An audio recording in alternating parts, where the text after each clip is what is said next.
নরনারায়ণ সেতু অসমের কোন দুটি জেলাকে সংযুক্ত করেছে? অপশন দেওয়া আছে শোণিতপুর ও নগাঁও জেলা। খ নম্বর অপশন ধেমাজি ডিব্রুগড় জেলা। গ নম্বর অপশন গোয়ালপাড়া বঙ্গাইগাঁও জেলা। গ নম্বর অপশন দরঙ্গ নোয়াগাঁও জেলা।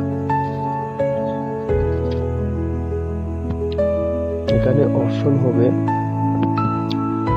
গোয়ালপাড়া ও বঙ্গাইগাঁও জেলাকে সংযুক্ত করেছে। আসামের কোন জেলায় মাজুলী দ্বীপ অবস্থিত? ক যোরহাট জেলায়। খ শোণিতপুর জেলায়। গ শিবসাগর জেলায়। গ ধেমাজি জেলায়। এখানে আনসার হবে যোরহাট জেলায় মাজুলী দ্বীপ, যেটি পৃথিবীর মধ্যে সবচেয়ে বড় নদী দ্বীপ, সেটি যোরহাট জেলায় অবস্থিত। আসামের কোন জেলায় রূপসী বিমানবন্দর অবস্থিত? ক ধুবড়ী জেলায়। খ গোয়ালপাড়া জেলায়। গ শিবসাগর জেলায়। গ শোণিতপুর জেলায়। এখানে আনসার হবে ধুবড়ী জেলায় রূপসী বিমানবন্দর অবস্থিত। এর কোন জেলায় ভৈরব মন্দির অবস্থিত? ক নম্বর তেজপুর। খ নম্বর শোণিতপুর। গ নম্বর নোয়াগাঁও। গ নম্বর ধেমাজি। এখানে আনসার হবে খ তেজপুর জেলায় ভৈরব মন্দির অবস্থিত। অসমের মধ্যে দিয়ে প্রবাহিত বরাক নদীর উৎপত্তিস্থল কোথায়? এখানে 4টি অপশন দেওয়া আছে। আনসার হবে মণিপুর রাজ্য থেকে। নরনারায়ণ সেতু অসমের কোন দুটি জেলাকে সংযুক্ত করেছে? অপশন দেওয়া আছে শোণিতপুর ও নগাঁও জেলা।